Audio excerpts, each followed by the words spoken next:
I mortgaged my mum's house. Oh, It wow. feels terrible to even say that. That's special though. Didn't have anything for myself. I had to have like economic consideration as the forefront of my decision. Building something on your own and taking that full responsibility, regardless of which way it goes, was scary. From Kerala to the UK, Rudy's journey is all about grit, resilience, and building a global food empire. A first-gen immigrant, risk-taker, and entrepreneur redefining the food industry. We are in the business of offering a platform for food entrepreneurs to scale their brand. It's to solve the problem of food entrepreneurs constantly having to work their asses off. This is one of the most intense industries ever. The fail rates are ridiculously high. So there is about 60 to 70% chance that you'll fail within the first year. And I think this fail rate is about 80 to 90 within the first 5 years. So I have first-hand experience of running a food business, and it's ruthless. For me, I need to be net positive. I need to give 100%. more than I take. And I think that's my perspective. How can I add value to other people? Growth is supported by three things. One is action, consistency, and focus. And also learning by sharing. Exactly. The more you share, the more you learn. Exactly, yeah. What can I achieve from the obvious disadvantages that I grow up from? So I think what's going to happen is...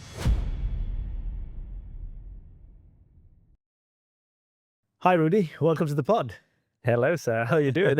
Thank you. It's great to finally meet you. We've been following each other's journey on social media, and now we're here. First of all, before we get into anything, thank you for coming on the pod, but thank you also for being a partner at Plum. Fantastic. We actually discovered the app, and I think around the same time that we had a conversation, and the team loves it. I've been out in the market for a good HR platform that has got well-being built into the system, and everybody's using that in the team, and it's fantastic. Great product, by the way. So, it speaks for itself. Thank you, sir. Thank you, sir. All right. So, Rudy, in the premise of the pod, obviously, is immigrants who are building companies in the UK. So, walk me through your immigrant journey. When did you move to the UK? Why did you move to the UK? What were you doing before that? Fantastic. So obviously that's like a book worth of content there. So I'll try and be as quick as possible through the whole thing. I moved here 2019. And obviously the unlucky bunch where we're just before pandemic. I'm from India, south of India, from a state called Kerala. And being born and brought up in a very working class family, and lost my dad when I was about 18. And from then on, obviously, if you know some other parts of the, in some parts of the culture, you've got like a very patriarchal society, isn't it? So the eldest son has got to take a lot of responsibility. So I sort of had to grow up and had to take on that responsibility. So I never went to university. Did my undergrad and bachelor's in accounting and finance through Open University.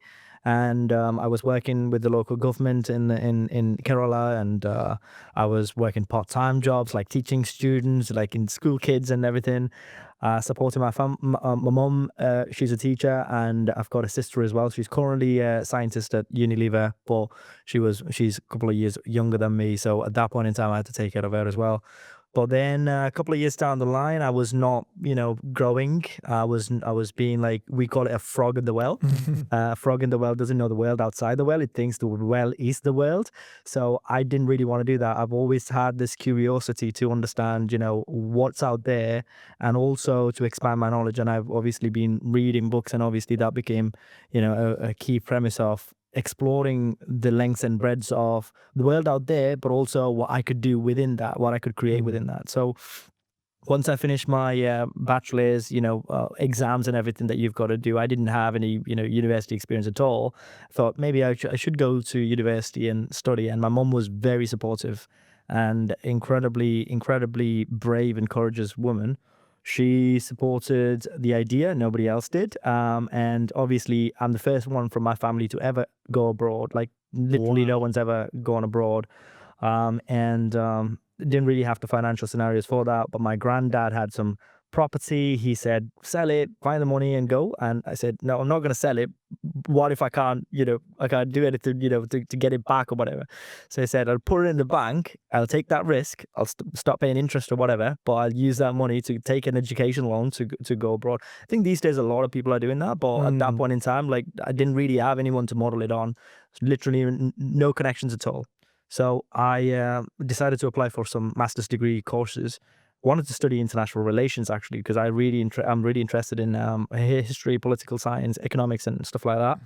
But because my bachelor's, I got admissions into international business at the University of Liverpool. Got a couple of different universities, but some of it had like half scholarships, full scholarships. But I actually got into University of Liverpool without any scholarship, so I was paying a lot, but I had something about Liverpool that was calling me, and big fan of LFC, obviously, so it added to that, and it was I think at that point in time it was voted one of the best student cities. So decided to go there. One of the best decisions I've ever made in life. Quit that job, big leap of faith. Didn't know what was going to happen. At that point in time, a student visa came with 4 to 6 months of post-study sort of leave to remain. Nowadays it's 2 years, I think, post-study work graduate visa or whatever it's called now. So I had like 4 months to actually find a job, and that was already a pressure, paying for the visas, looking after my family, even though I'm far out. My mom's alone in the house, and we got her a dog, and there's like somewhat of a company. But moved here, 3 months, fantastic experience. Everything was like, wow, this is amazing. I met a lot of people. I'm a social butterfly, so I love meeting people, chatting with them about their experiences. I made friends around the world, but then COVID happened, obviously. So everybody that I ever knew at that point in time left the country. Wow. or moved back to their homes. So there was no connections, like complete isolation, and job market went under, and I literally stared in it for 4 months of leave to remain before I've got it. And if I go home, I won't be able to pay back the loans. Wow. It was a big risk. But fortunately, got a job, got a sponsorship. Very thankful for a lot of people in my life. Met one of my very good friends and my co-founder, Angie. She was my boss at that job. I got promoted a couple of times very quickly, and within the university, it was like a COVID testing program. And I used to work for some fantastic people, including Rachel, and they said, you've got to stay here. We'll get you a visa and sorted it out. So worked there for a bit, started, building my sort of professional sort of record, and then moved into a e-commerce business, local SME. That's when I really expanded my network, and with local businesses, understood the mechanics of how business worked. It obviously had some foundational understanding by studying international business, but it's very generalistic. So you've got the hands-on experience came there. And then unfortunately so I had to move to another visa for that one. But so you probably know the visa cost and everything is like 2-3 grand every time you've got to move over. So any money that you save up goes to visa costs. So then moved into a management consulting job after. But around that time, I had this idea that I was playing with, and the university was offering a thing called a startup visa. So I got a startup visa and started exploring this idea. So I didn't get a work visa sponsorship from my latest employer. I was working for a company called Civica. And again, through some fantastic people, I've had some terrible times, when I was jobless for a while. And it's always been, when I look back, it's always been people that I helped at some point without any expectation of getting anything back, helping me back in like 100x better way than I've helped them. So a couple of my friends really recommended me for a role. They were already in there, and I got that job, and I've been doing that. I did that in 2022 for about less than a year, I'd say, but it was a part of a big machine, and your responsibility, authority, the outcome of what you do is, say, impact. It's very low. So essentially decided that it was not for me. Understood a lot of, learned a lot of things, understood like structured thinking, how do you present information in a way, as a consultant, built a lot of selling skills as well, and left the job and decided that I'm going to take that leap of faith and I'm going to try and build this whole thing myself. And that's when Abjak was born. And since then, 2022, we started operations around November, December 2022. And since then, I've been building the business. And obviously, loads of ups and downs, as you can imagine. Again, for the business, there's no previous experience of running my own business, the e-commerce business I was managing. I had funding. I don't really didn't have to worry about funding at all. I grew the revenues up to 100K in like 3 months. So, but that was because I had some support there. I built teams around the world, etc. It was fantastic. But building something on your own and taking that full responsibility, regardless of which way it goes, it was scary. And again, didn't have any money to do any of that. So my mom, her house, I said to my mom, like, I've got this idea. I don't know how to do this. And she said, try and mortgage the house. Oh, wow. So I mortgaged my mom's house. Oh, wow. It feels terrible to even say that. Oh, but wow. at that point in time, I was just That's social, special, though. Yeah, it is. It is. That's what I'm saying. It's very, very, she's a special person. She's the most courageous person that I know. And she believes in me probably more than anyone else in the world. So basically got that loan, helped me get started. And then from then on, we've built the business out and we've done several hundreds of thousands of pounds in revenues. I think about 500-600K at very minimum. We've changed around a few different, we've looked at different verticals, looked at what works and what doesn't. And last year we've raised venture capital funding. Amazing. And previous to that, one of my very close friends invested as an angel. So, all of these things have really showcased, like, if you really take that leap of faith and if you really figure it out, if you know how to keep it alive, that's the main part. At that stage, you've got to keep it alive. If you keep it alive, the ways will just open up for you. And but what I'm most grateful for is obviously the people that I built with. Obviously fantastic people. 2 of my ex-bosses work with me right now as co-founders in the business. So being grateful to meet those people, grateful with my team, even when times were rough, nobody walked. Everybody stood strong, and we've moved on to a new model that we think is the golden goose. Yeah, so that's pretty much my story. No, that's amazing. I mean, we'll obviously dig deeper in every element of your story. Yeah. So let's start. I mean, there's a lot of things that I can relate. Yeah. So I moved to the UK in 2020, 19th of March 2020.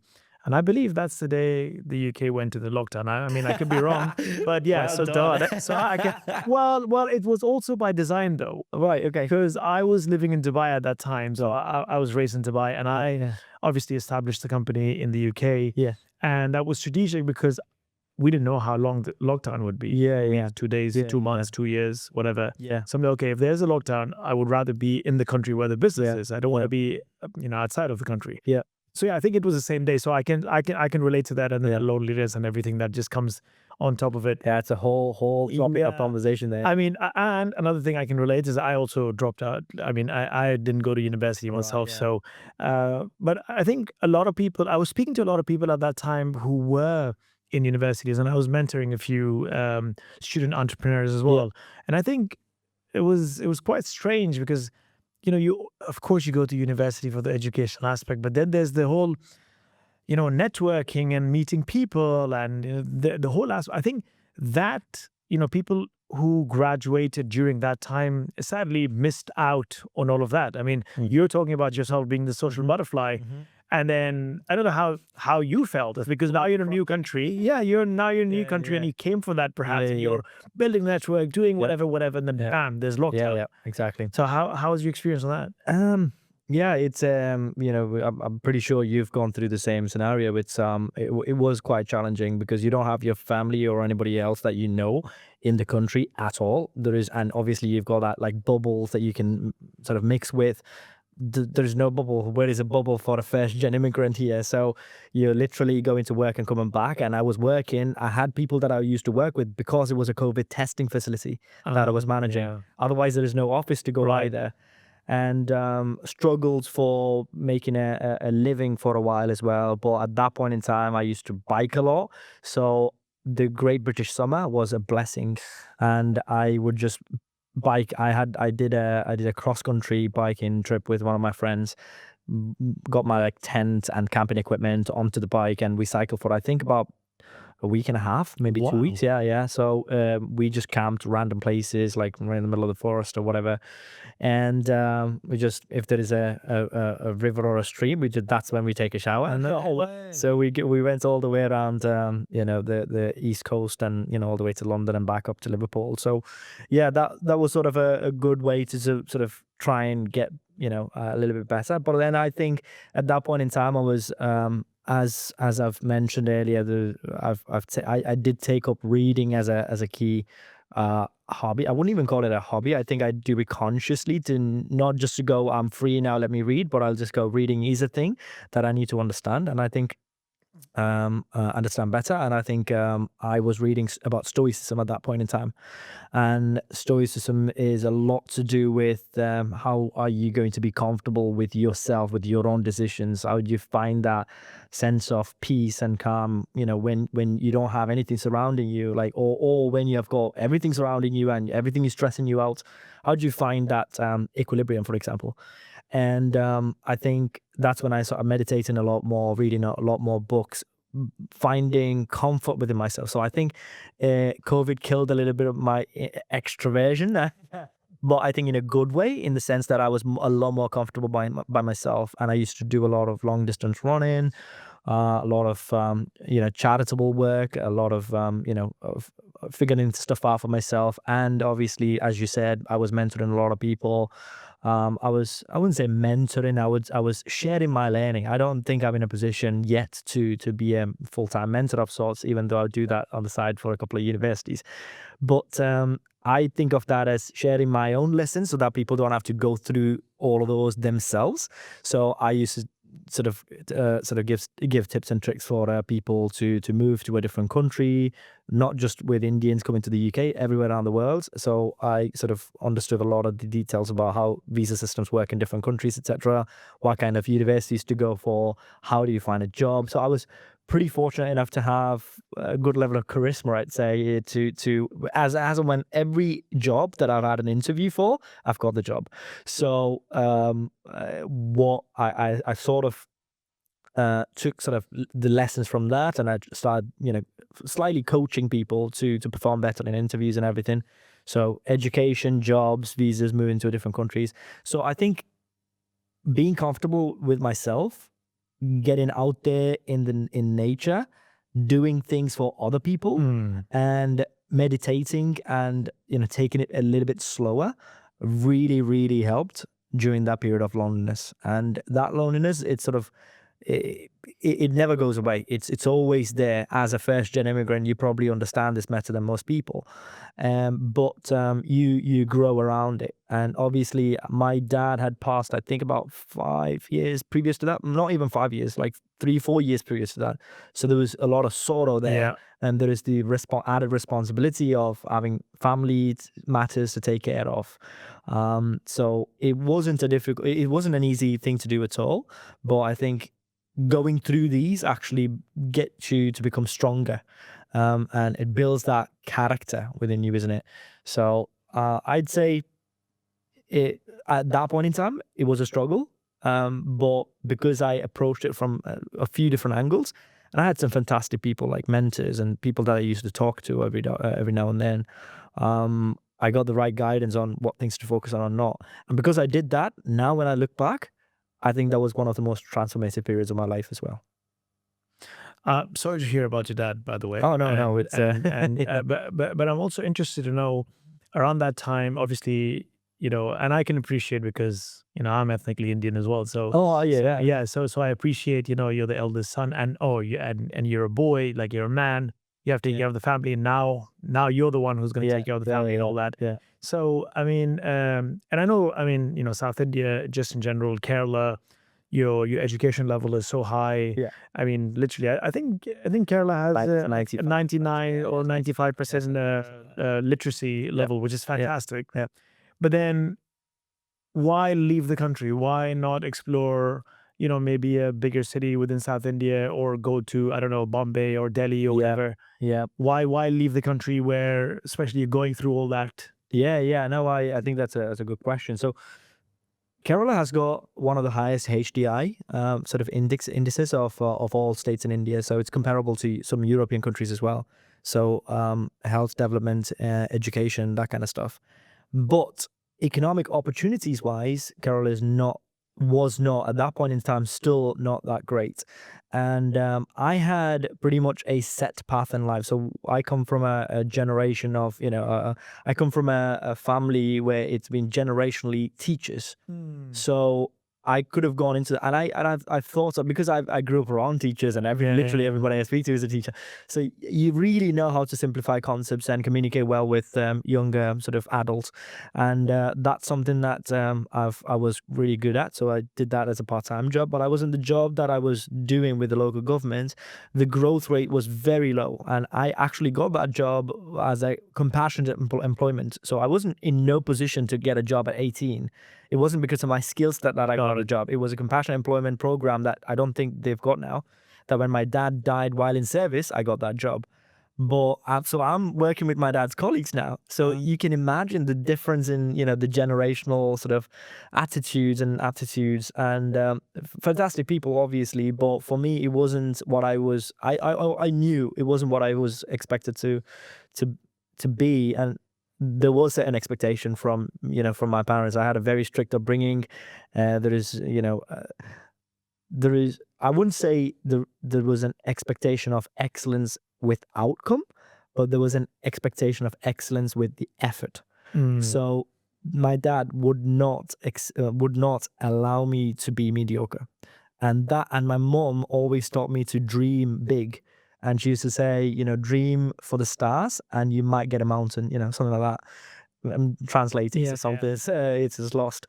But so it was a case of, figuring out where my skills lie. And I was still too young to understand that, not having sufficient knowledge or structured education to figure it out either. In terms of enterprise and building a business wise, it's not really the best places in India. So I actually was fortunate enough to have several different things that I managed to do in different parts of the country. So I lived in Delhi for a bit. I lived in Mumbai for a couple of months. I lived in Bangalore for a couple of months. I lived in Chennai for a year, I think. I was trying to be a chartered accountant. Miserably failed. So the reason why I didn't stay any of those places for long enough was anything that I went to do in those places, I failed at it. I was a massive failure. And I was trying to really figure out where is that sort of glimmer of hope. And at the same time, as I was growing and maturing, I was trying to figure out who I am as a person. And my values, in a lot of ways, I love the culture, I love the people, but in a lot of ways, the micro cultures in certain parts of the country and certain parts of the state, or even within my family, it wasn't aligned to what I believed in or what I wanted to to see in the world.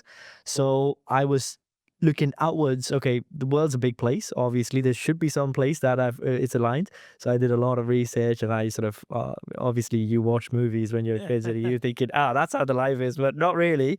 But I think I sort of found that, when I moved to Liverpool. And I say Liverpool rather than the UK because Liverpool's a country on its own. We speak Scouse, by the way. I'm an adopted Scouser now. So, but basically speaking, it was a case of economic opportunities. It was a case of failing at a lot of different things. And it was also to do with some sort of a cultural or cultural mismatch, I would say, from deep within. I can be an Indian, I can be a proper Indian if I go to India now, but at the same time, there'll be a lot of things that I don't agree with. You can find that everywhere, but it was very stark for me. So I needed to find a place where I felt like it was much more aligned to who I am as a person and what I believed in. And meritocracy was one of the biggest things. And I thought, okay, I need to go to a place where there is a lot more, lot less power distance and a lot more focus on meritocracy than anything else, and more economic opportunities as well. So that's when, when looking everywhere in the world, I looked at Australia, Canada, interviewed for some universities in the US, might have moved to the US if I had gotten some opportunities there, but it was at the time way more expensive than studying in the UK. So all of those, because I come from a background where I didn't have anything for myself, I had to have like economic consideration as the forefront of my decisions. So yeah, that's why I moved. If money wasn't a barrier, you think America would have been a better choice? I think education-wise, I think work-wise, work-life balance-wise, the living culture-wise, I think I would have still, stuck with the UK. Or since I'm building a business, I would say if I'm purely looking at it from an entrepreneurial perspective, yes, America is probably the better place in terms of the availability of capital, skills, taxation rates, for Sure. example, all of that combined. I'm pretty sure you'd agree. Yeah, but I resonate. I mean, a lot of things that you said, somehow like an existential crisis, like Yeah. I mean, me, I moved here a couple of years ago as well. And somehow I've never felt home as much as I felt or feel whilst being Yeah. in this country. Like Yeah. it's just crazy. Yeah. And like I can't put a pulse on it. Like I can't like actually define it by data. Yeah, It's just yeah. something that I It's a feel in my feeling, gut. yeah. It's one of those. Yeah. And my experience obviously has been in London, and I think London is such a huge melting pot. Like, Yeah. oh my God, you got Absolutely. people from all across the different parts of the world and different cultures and different religions and whatever. Yeah, It's just so beautiful. Yeah. And I think the opportunities in general, yes, maybe from an entrepreneurial perspective, yes. But I mean, my reality or my perspective is different. Why? Because I'm now comparing it to my reality, my previous reality.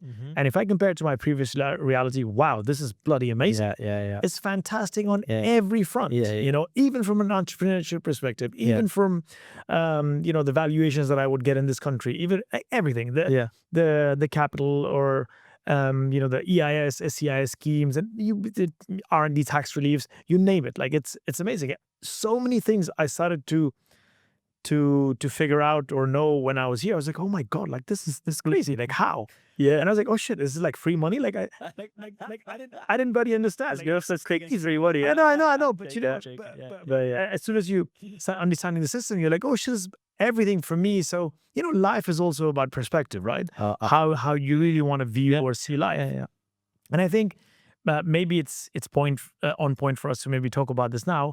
Every now and again, especially in the last couple of months, I've seen a lot of negativity towards the UK, especially around the whole, entrepreneurship scheme, scene and whatever. But I mean, again, I would like to be a part of the solution rather than just, continue and just shit on the problem.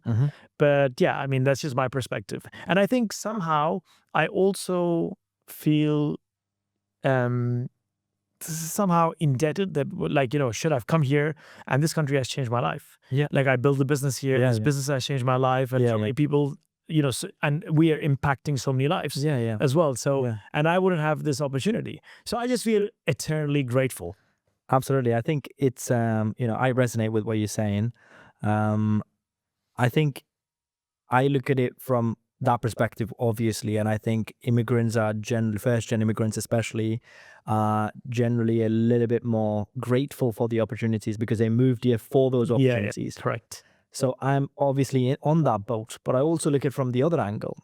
If you look at somebody, our age group, for example, the amount of contribution as a person to the society, it's incomparable to anybody else. I'm not saying that are not amazing people here. I'm saying that you're always a step ahead when you're trying to build something yourself. So you're not just taking from the system or from the society. You're actually contributing actively, and you want the society to be better. You want the community to be better. You want the people around you to be, living in a better environment, for example. So I see that as, I don't think people my age or from my background has paid more taxes than me. Do you know what I mean? So I think there's that, and I think I've paid for 50% of home offices or revenues. Joke. But there's all of that kind of contributions as well, which is material. And then you come in with a lot of fresh perspectives on solving problems as well. So you bring that innovation, which otherwise wouldn't be here. So I think if being first-gen immigrants, I think we should take pride in the sense that, we don't just take. We obviously take as a part of the society, but I think in my perspective, we contribute a lot more For me, I need to be net positive. I need to give more than I take. And I think that's my perspective. But I'm not a perfect person. And I have been on the negative wagon for a bit, in terms of everything that's going on and for entrepreneurship. And, sometimes it is a bit pessimistic. I'm not going to lie about that. And especially somebody who's not in London, and UK is very much London centric. You take away London from the UK, you know what you're going to get. But especially somebody who's in the Northwest, which is pretty much like, say, a tenth or 100th of the size of, London, for example. I can't remember the exact figures, but I'll tell you 2021 figures. I think the total amount of early stage investments into startups in Liverpool, it was about 75-80 million quid. And in Manchester was about 700 million quid. Same period of time, London had about 3.4 billion pounds. Wow. So you can see the difference there. Yeah. That's the disparity there. So this is not, I'm not, please don't quote me on the number. Sure, yeah. It's pretty much like stark, very stark, so it's those kinds of realities that I'm talking about. If you're in London, yes, fantastic. I didn't have the money to come to London. I didn't have the money to come to London in the middle of the pandemic and find a place to live on my own. Essentially I've been, living in rented places, for most part of my life here. And, I didn't really even drive for the first 3 years. I was cycling everywhere. So the kind of, the experience that I have in the northern city, Liverpool, which is one of the biggest cities biggest cities in the UK, and one of the largest cities in the world as well. But the experiences are very contrasting when you compare to London. Availability of capital, skills, etc., etc. Talking about moving into the whole entrepreneurship aspect. Yeah. You spoke about the startup visa. So you're in the university. So you got the startup visa when you're in the university. Mm-hmm. So did you move into entrepreneurship because that was a visa route, or No. you wanted to? I wanted to build it. I wanted Yeah. to build something on my own, and work visas don't let you do that. You've got to you're tied to your employer, as you probably know. Yes. So right now we have visa sponsorships, licenses, etc., and that's one of the best ways to bring chefs, for example, and for the business. And because you've got a shortage of the chefs in the country, and it's ridiculously difficult to get them. But when you got a startup visa, from an employer perspective, it's great because they'll stay with the business, they're loyal to it because the visa conditions demand so. But as somebody who wants to build something on your own, you don't really have that option when you're on an employer visa. A work visa, skilled worker visa. But I actually looked at all my opportunities at that point in time, and it was the time when I think close to when Ukraine-Russia scenario was going on, ridiculously, affecting, everything else, including certain visa types. So the only one that I could actually go for was a startup visa, and the University of Liverpool, where I graduated from, they had that program, and it was the last year I could actually apply. It was like last few months, and I said, I'm not going to waste that opportunity. I hate opportunity cost, by the way. But so I took that opportunity to move to that, and then didn't take a work visa. So the company that I was working as a management consultant, they offered to give me a work visa, but I said no, I don't want it, because I had this idea that if everything goes well, and if I manage to find sufficient amount of capital, and I learn enough things that I want to learn from that job and people around me, I probably move into building my own thing. So it was a conscious decision. It was not like because I just got thrust into it because there is a startup visa. So now coming to your business, what is it you do, and why actually? Why this business? So in very short, my business is called Abjak. Abjak is a micro-food hall network. And what we do is we empower food entrepreneurs to scale their brands without the costs or the hassle of traditional models. At the same time, offering choice and convenience to consumers who are underserved.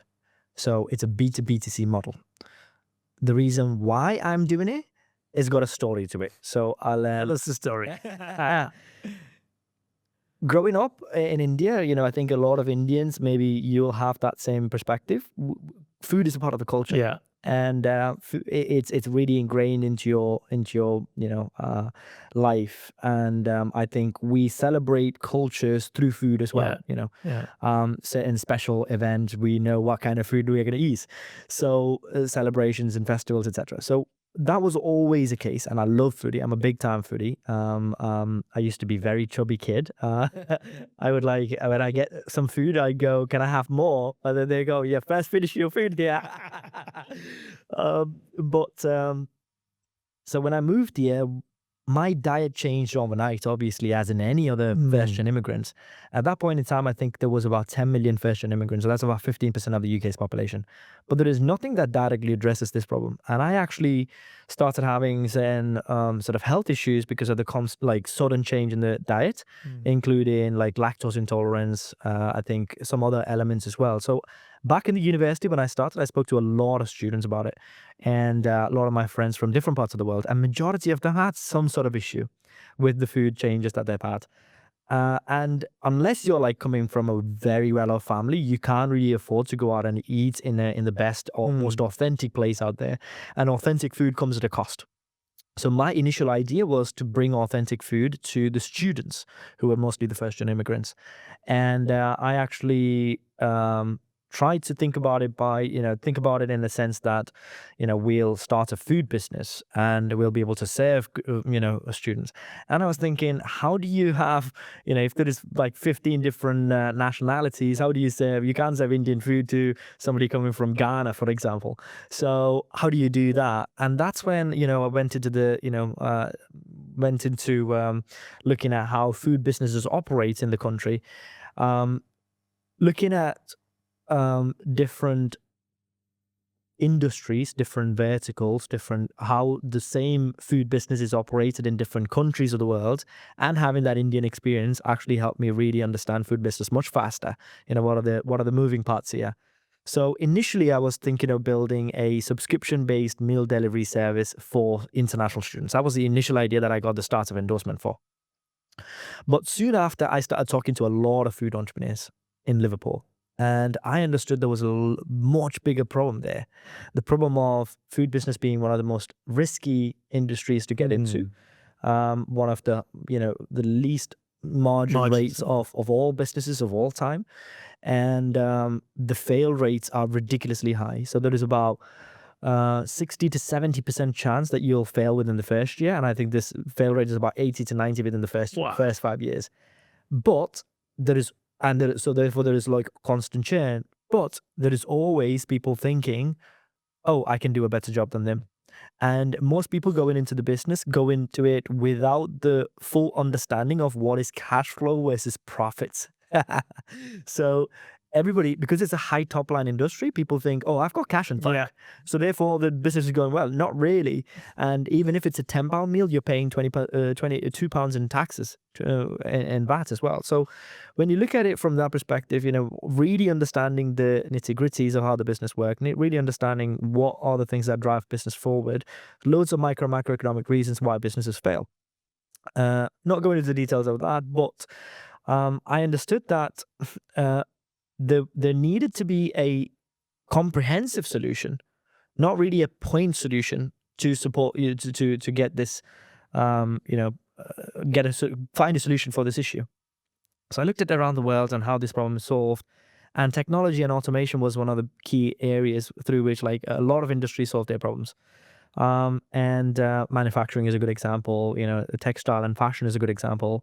So I looked at all these different industries, and because of the structured way that I was looking at things, being a consultant and having that international business degree to support me with my research, so I sort of got to a point where I really got to a comprehensive ecosystem kind of thought process.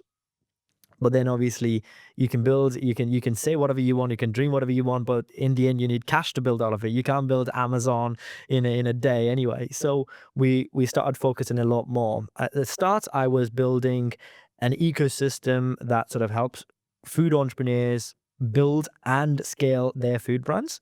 And we initially, obviously, you can't download food. Yeah. So you need to have that infrastructure.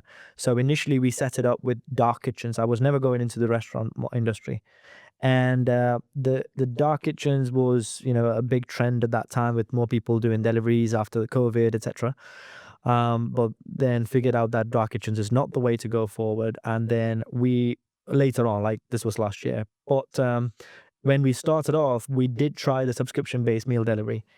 I had 200% week-on-week growth for about 7 weeks. Students, Wow. students. Yeah, no marketing, nothing. It's word of mouth. And but at the end of about 5 weeks, there was a big churn, and I was thinking, what the hell's going on? And these were mostly Indian students, because we were cooking up Indian food, and we got a fantastic chef, by the way. I stole him from London to come up to Liverpool, and it was a case of people get bored of the same cuisine.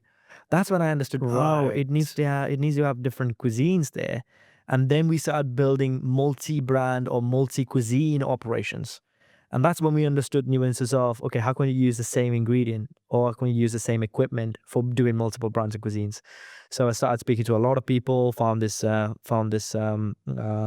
Michelin star chef who was advising me a lot. He's based in Dubai, and spoke to a lot of food entrepreneurs out there.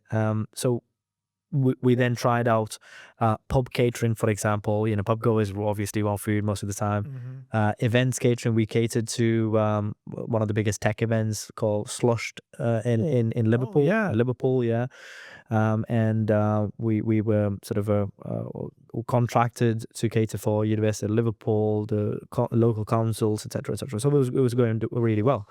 But and that process, we actually supported some food entrepreneurs, including one of my friends, to build their own food brands based on their cultures and cuisines. But then we also looked at adopting or licensing third-party brands, which has already got some traction in a different market, to come to this market without having to do anything. We'll do the job for you. You get a percentage of whatever we make, but you take on certain aspects, we take on certain aspects. So that was an ecosystem play.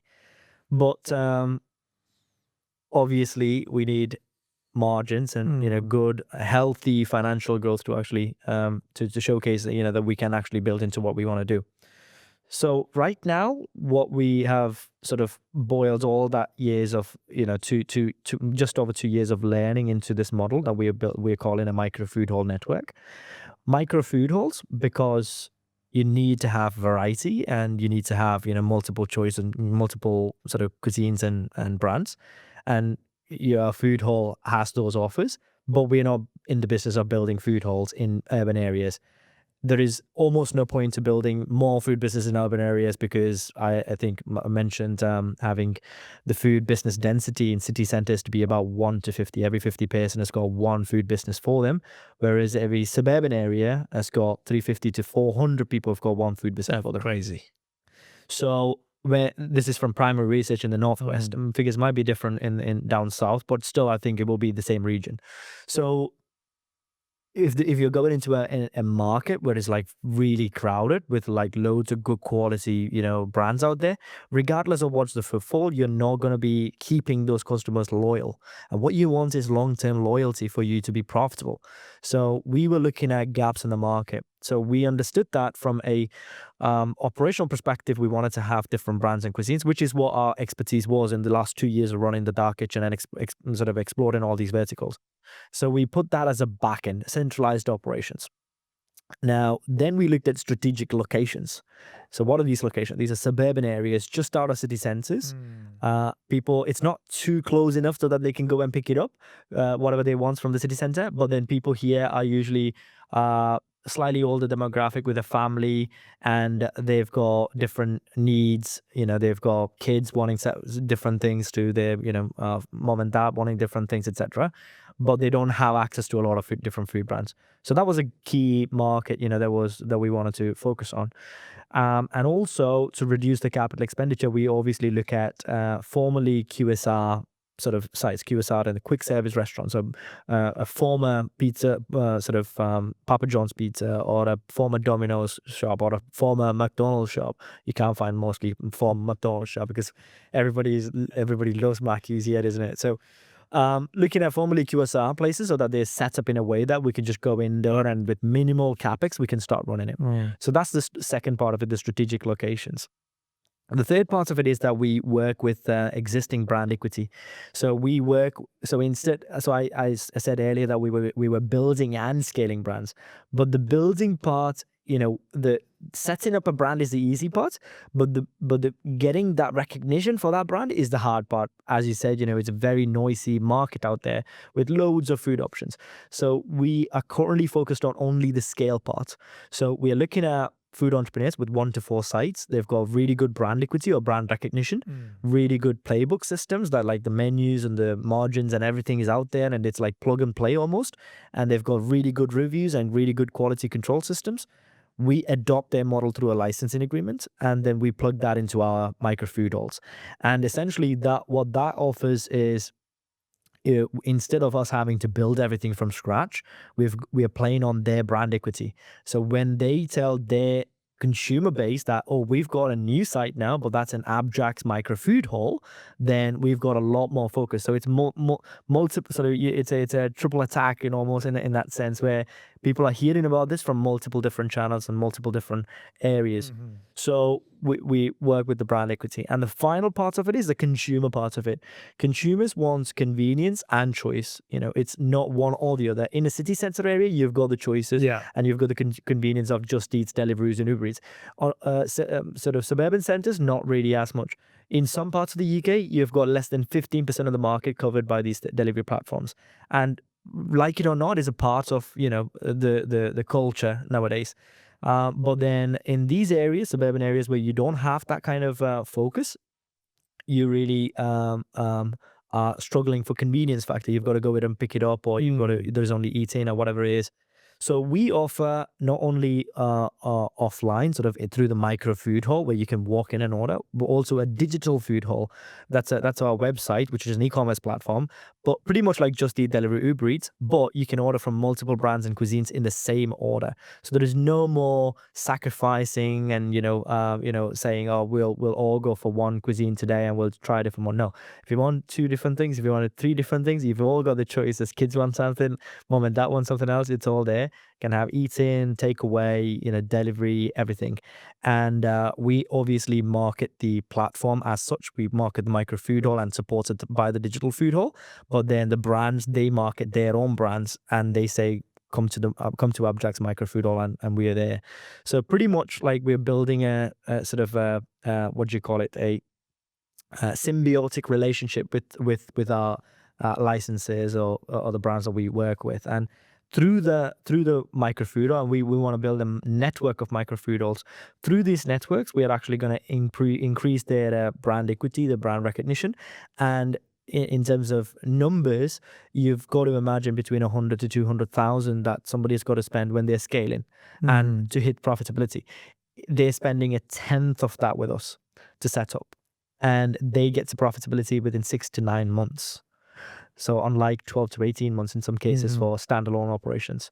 So that's the biggest advantage for food entrepreneurs.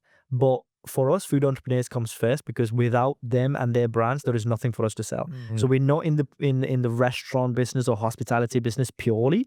We're in the business of offering a platform for food entrepreneurs to scale their brand. And through that, we reach consumers. So, consumers become a factor of our, I'd still say, ecosystem.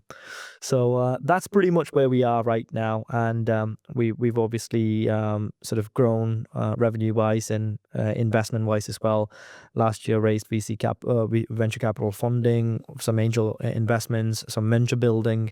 I've gone through a couple of accelerator programs, etc. And the key part of it is that we're not building the business as a food business. We're building the business as a tech business. So constantly iterating, constantly improving, and we're building our own system so that you don't really have this 1% or 2% or £100 there, £100 here fees that you've got to pay out to all these software systems. systems. At one point, we'll be mature enough to actually provide that as a service to others. But right now, we've got tech systems at the back end of our e-commerce platform. We've got loyalty programs and everything else that you could probably expect on an e-commerce platform. But our systems are to actually collect all the data from all the orders, connect that with all the purchasing for ingredients, and it shows us exactly what the margins that we're making in real time. Amazing. And that then, the kitchen display system, point of sale systems, kiosks, we do all of that technology part of it in-house. So the idea is to build that as a food technology platform, at the very back end of it. And that's like I'd say the very core of the business, if that makes sense. It makes absolute sense. Thank you so much, first of all, for the detail. No. It's quite interesting because this is something I've never come across. I mean, remember when we spoke, well, before we spoke, I really thought this is a cloud kitchen, dark kitchen type of model, but obviously it's not. However, so thank you again for the explanation. Now I understand the business model. I appreciate that. Yeah, but it also, correct me if I'm wrong, but then why the pivot? Because I just feel as a business model, maybe the dark kitchen is nothing is easy, but a relatively simpler model for you to operate because you're a real estate, providing a space, people come in, come out, whatever, and you just... Yeah. I mean, and you could somehow position that into a tech play because you know who's coming in, how much revenue they're making, and so on. I don't know. Yeah. Why No, it's a good question, but the scenario is that when you're running a dark kitchen, you need to have loads of volumes, and therefore you need to set it up close to urban centers, which means that you're competing with all of these other food brands out there, which means that your customer brands or your partner brands are not making enough money, and that then affects your profitability. But then you're massively sort of relying on third-party platforms like Just Eat, Delivery, Uber Eats, and again, like it or not, you've got to do it with them. It's very expensive to build you on your own, like the logistics systems in a city area especially.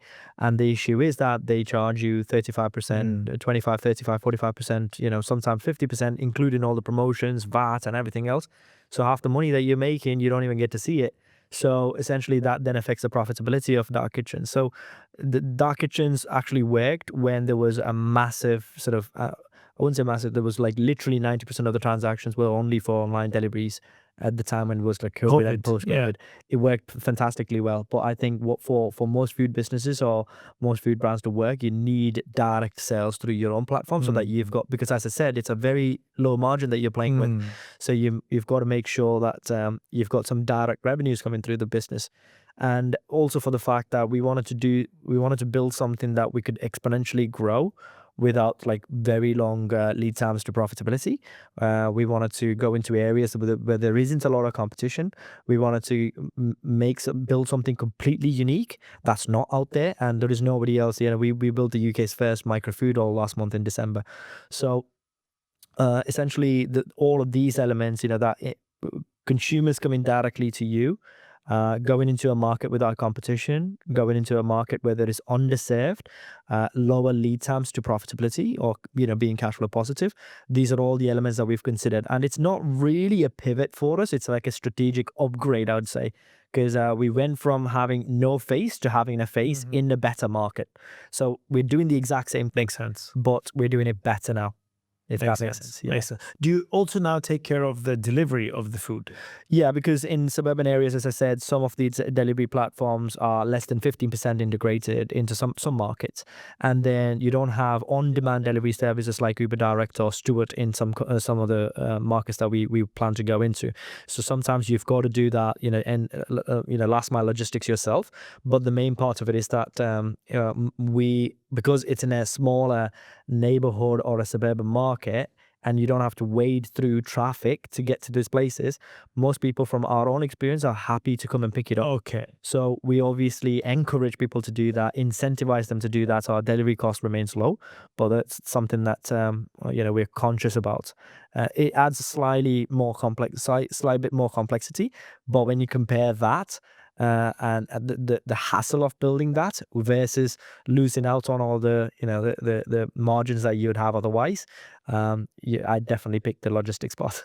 Yeah, no, absolutely. And strategically as well, your geographic choice makes sense. Suburban areas, because you don't have enough options and so on. So fun fact, I actually ran a chain of restaurants when I was in Dubai for a couple of years. And it was probably one of the most horrible experience I had running in any business. And I've ran multiple, different types of businesses. I think it was also really horrible because I took over from a previous owner, and it was one of those as well. I was so young. And then people who were twice my age, been there for like 20, 30 years, reporting into me. So the whole dynamic was crap.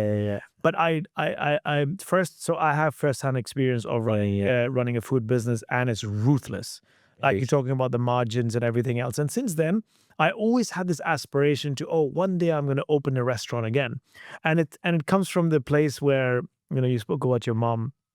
So again, my mom, I think for the most part, all of us think that, our moms are the best chefs in the world. So obviously I'm sure you feel like this as well. 100%. So it was one of those, I'm like, oh shit, somehow I want to open a restaurant where it would be my mom's cuisine, and that would be her legacy. After she's gone, people world over could eat her food. But every single time I think of it, emotionally it feels nice, but then boom, The logistic stuff. yeah, my logical brain kicks in, and I'm like, oh my God, that's like the shittiest business. I never want to get it.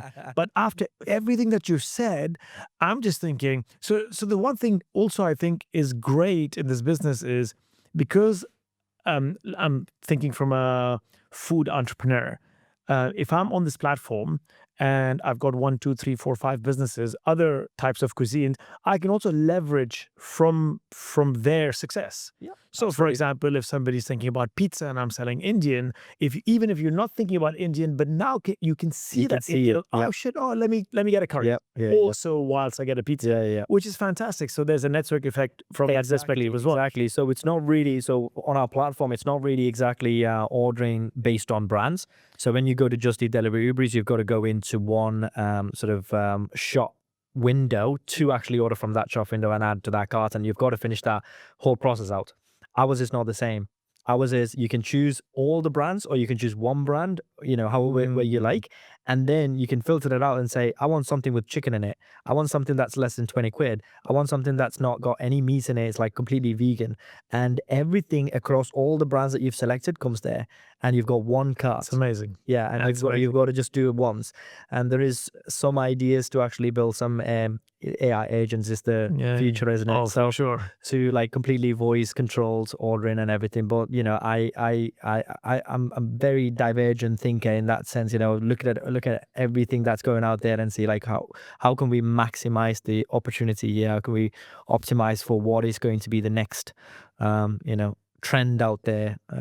Not being a trend chaser, but like some sort of a a consistent trend that can stay on. Not like a fancy approach. Absolutely. Yeah. And just coming back to the food entrepreneurs. So another reason, like every single time my logical brain kicks in, because again, first of all, it's the high capex, and then the high opex, and then you have the probability of success, which for most businesses is minuscule. But I mean, something here, plus you're dealing with perishable items, and it's just problems after problems. But in this model, you can somehow, bootstrap your way into this ecosystem, and then leverage the power of the ecosystem and the network effect and so on. So I think it's phenomenal. I believe, I don't know if you think, but I mean, it gives a lot of aspiring food entrepreneurs to actually take that first step. Yeah. No, it's I really appreciate your comments, and that's exactly what we want. And I've not really done a good job with marketing and brand building. That's something that we're focused on right now. That's why you're here. I thought I was still here for the chat, but yeah, absolutely. It's a case of getting the message out there so more and more people talk about it. And we've already had conversations, way beyond Liverpool and Manchester. We've had conversations with people in Bath, in Leicester, Birmingham, all of those places. We are having conversations with food entrepreneurs, and we want to have the pipeline full before we launch the next site. So right now it's mostly at the scale ready businesses, but what we want to do is to absolutely support people to start their dream business. If it's something to do with food. We've got ambitions to go into retail and everything later down the line, but then right now completely focused on scaling businesses. So if you've got something that's successful, if you've got something successful independently, you don't need to have 10 sites. You need to have one successful independent brand, and you've got some good level of marketing and brand equity and recognition out there, and you've got ambition to scale your brand, and you've got some scalable systems. That's the kind of people that we work with at the moment.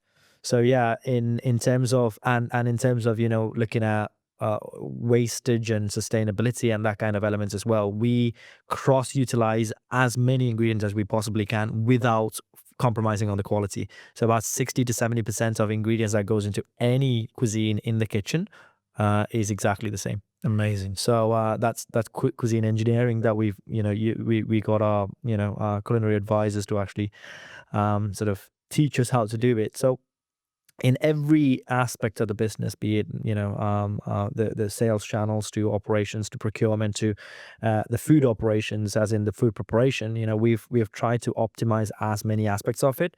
Even most food businesses try to optimize it once they get to like 5-10 sites, and then they start thinking about, okay, what can we do?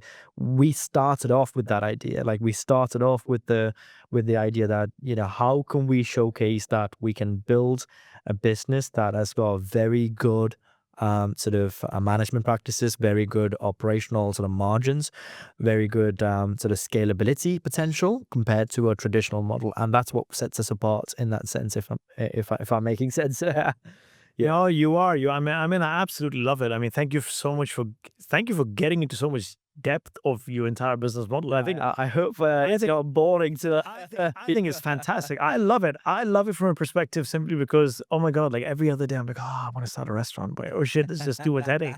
Shit, like this is phenomenal. I think what you're doing is fantastic. Thank you. I wish you all the best. You keep scaling around the country, around the globe. I think, please, sir. I think you are solving. Hopefully, we see the divorce rates also lower. Thanks to you. There will be a lot of testimonials off the back of it. But yeah, no, it's fantastic what you're doing. Just one last question from yeah, of course. So going back in time before you decided to take the move or make the move to the UK, you're Rudy in India. You've obviously achieved a lot since that time. What would you tell that Rudy today? Well done for taking that risk. But because I think I've generally struggled with low self-esteem and sort of an imposter syndrome and insufficiency complex, or whatever you want to call it.